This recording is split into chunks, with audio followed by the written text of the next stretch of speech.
Bienvenidos, vamos a ver unos últimos ejemplos de la regla de la cadena, es decir, de derivadas de funciones compuestas. En el primer caso tenemos una f de x logaritmo de x cuadrado más 5. Para derivar esa f tenemos que detectar el trabajo externo, que en este caso rápidamente visible es el logaritmo natural. Ese logaritmo natural, siendo la fórmula externa, es decir, la última que se aplica, es la primera que se deriva. El logaritmo natural se deriva como 1 sobre su argumento. En este caso el argumento no es una sencilla variable, sino que es toda una fórmula interna. Entonces, derivada del logaritmo de x cuadrado más 5, 1 sobre x cuadrado más 5, hemos derivado el trabajo logaritmo. Pero hay que poner un por y tenemos que derivar el primer trabajo o trabajo interno, que es un pequeño trabajo polinómico. Como es una suma, colocamos paréntesis y vamos a derivar ese trabajo interno. Derivada de x cuadrado sería 2x, derivada de 5 sería 0. Es la variación de una constante. Entonces, una vez derivados los dos trabajos, externo logaritmo e interno polinomio, ya tenemos la expresión de nuestra derivada, que se podría mejorar un poquito haciendo alguna cuenta fraccionaria como la que está planteada ahí en la derivada. Esta es una escritura mejorada. Vamos a ver otro ejemplo, que es una función de tipo exponencial de base e. Nuestra fórmula es e a la 3x. El alumno generalmente le cuesta mucho ver que estas funciones son compuestas porque las ve muy cortas. Aquí, por corto que parezca, hay dos trabajos, porque a una entrada de x primero la triplico y luego exponencio con base e. Entonces, para derivar esta fórmula, que aunque parezca cortita es compuesta, tengo que derivar el trabajo externo, que sería el trabajo exponencial. ¿Cómo se deriva la función exponencial? Bueno, la función exponencial tiene esa particular característica que derivándola da lo mismo. Entonces, la velocidad de cambio de la función exponencial, que coincide con la función exponencial, va a decir que cuando yo derive una fórmula de tipo e a la algo, la derivada es e a la algo. E a la 3x derivado es e a la 3x.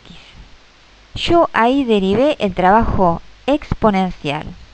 Pero hay un pequeñísimo trabajo interno que es triplicar. Entonces, acá, que hay dos trabajos, exponencial y polinómico de tipo triplicar, tengo que aplicar la regla de la cadena.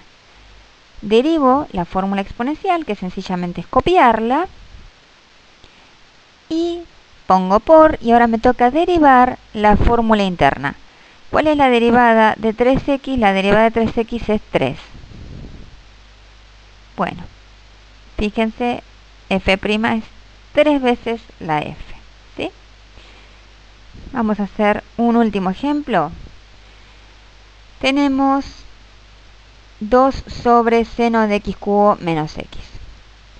Acá apelamos a un recurso que ya habíamos explicado. Si tenemos una división, pero el numerador es de tipo constante, se puede pensar que esto es una potencia negativa de la expresión que aparece en el denominador. Entonces esta f se puede escribir como 2 por, y la expresión del denominador, escribirla como una expresión elevada a la menos 1. Y una vez que uno observó eso, dice, bueno, acá tenemos un trabajo anidado. Cuando yo quiera derivar, voy a tener que utilizar la regla de la cadena. Muy bien, tengo que derivar esta expresión. Esta expresión es una fórmula compuesta, pero es un número por una función.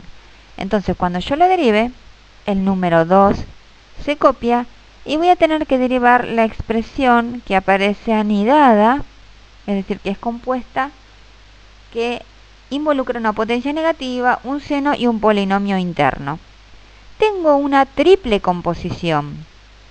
Tengo un trabajo potencia negativa, un trabajo trigonométrico y un trabajo polinómico.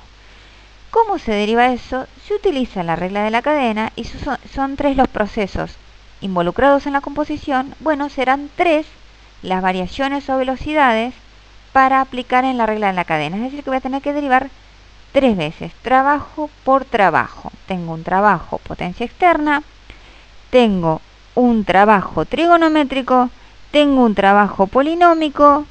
Esos 3 trabajos los tengo que derivar. Son 3 procesos involucrados en esta composición. ¿Cuál voy a derivar primero? Lo más externo, en este caso la potencia negativa. Entonces, vamos a derivar la potencia negativa y luego voy a derivar los demás trabajos. Entonces, acá lo que tengo escrito es la derivada de la potencia negativa. Menos 1 por el argumento a la menos 2. Ahora pongo por. Derivé el trabajo potencia negativa. Ahora me toca derivar, ¿qué? Lo que sería más externo siguiente. Entonces, tengo que derivar el trabajo seno, que sería lo más externo entre el polinomio y el trabajo trigonométrico. ¿Sí? Derivo la potencia negativa. Ahora me toca derivar lo segundo más externo, que sería el seno. Y por último voy a tener que derivar este pequeño trabajo interno polinómico. Muy bien, entonces, derivé la potencia negativa, pongo por, derivo el seno. ¿Cuál es la derivada del seno? La derivada del seno es el coseno. ¿El coseno de qué ángulo? Del mismo ángulo que tenía la función seno, es decir, de ese ángulo polinómico. Coseno de x cubo menos x es la derivada del seno de x cubo menos x. Acabo de derivar el seno. Entonces ya derivé la potencia negativa, ya derivé el seno. Ahora me toca derivar el pequeño trabajo interno polinómico. Como es una resta, voy a tener que protegerlo con paréntesis. Recuerden que cada derivada tiene que ir ligada a la anterior con un por, ¿sí? Entonces, coseno por la derivada del trabajo polinómico, que es 3x cuadrado menos 1. Derivada de x cubo menos x, 3x cuadrado menos 1. Cierro.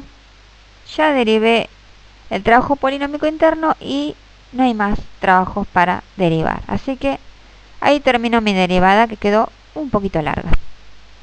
Espero que les haya servido.